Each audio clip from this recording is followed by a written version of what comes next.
नमस्कार। Radio KGMU गूंज में मुझे आमंत्रित करने के लिए बहुत बहुत धन्यवाद।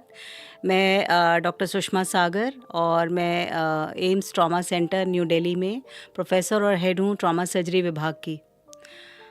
आज के टाइम में अगर हम ये देखें तो जितने लोग और किसी बीमारी से नहीं मर रहे हैं, चाहे पहले हम देखते थे कि टीबी से, मलेरिया से या आंत्रशोथ से काफ़ी लोगों की मृत्यु होती थी, पर आज के टाइम में अगर सबसे बड़ा मृत्यु का कारण, वो भी खासकर यंग पॉपुलेशन में 5 से 29 या हम कहें 5 से 45 वर्ग की आयु में, तो रोड ट्रैफिक इंजरीज़ या छत से गिर जाना, फॉल फ्रॉम हाइट या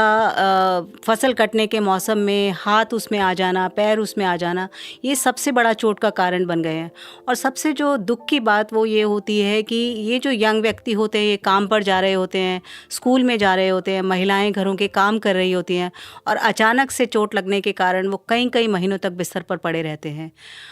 सबसे जो ख़ास बात हमें इसमें समझने की है वह ये है कि ये एक प्रिवेंटेबल डिज़ीज़ है।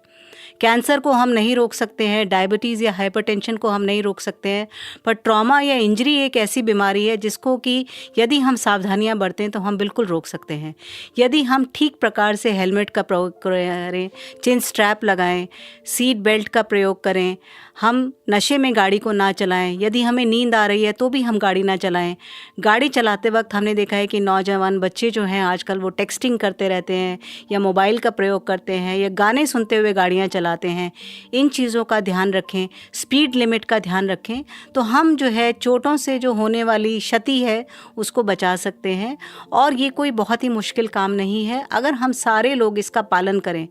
हम लोग जब ट्रैफिक पुलिस वाले को देखते हैं तो तुरंत हेलमेट लगा लेते हैं या सीट बेल्ट लगा लेते हैं, पर क्यों हम ये नहीं सोचते कि हमारी जान हमारी जिम्मेदारी है। किसी ट्रैफिक पुलिसमैन या लॉ इन्फोर्समेंट की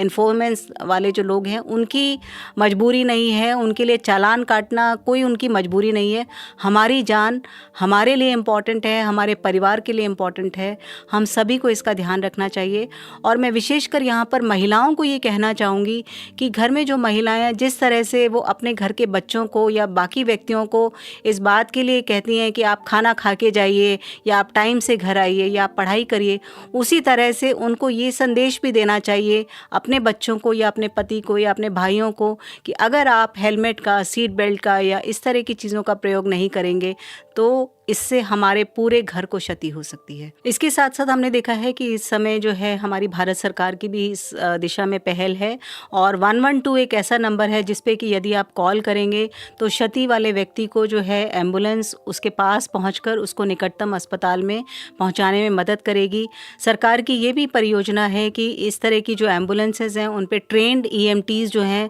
वो मौजूद रहें, जिससे कि अगर रास्ते में भी उस व्यक्ति को या तो घाव पर प्रेशर बैंडेज अप्लाई करनी है, खून बह रहा है या IV लाइन लगानी है या ऑक्सीजन लगानी है, तो ऐसी भी सुविधा उपलब्ध हो। तो ये आगे की दिशा में इन सब पे काफ़ी काम हो रहा है। बट हाँ, 112 एक नंबर है जो कि हम सभी को याद रखने की ज़रूरत है कि यदि चोट लगे तो आप इस नंबर पर कॉल कर सकते हैं और चोट लगे व्यक्ति को निकटतम अस्पताल में पहुंचाने में मदद कर सकते हैं।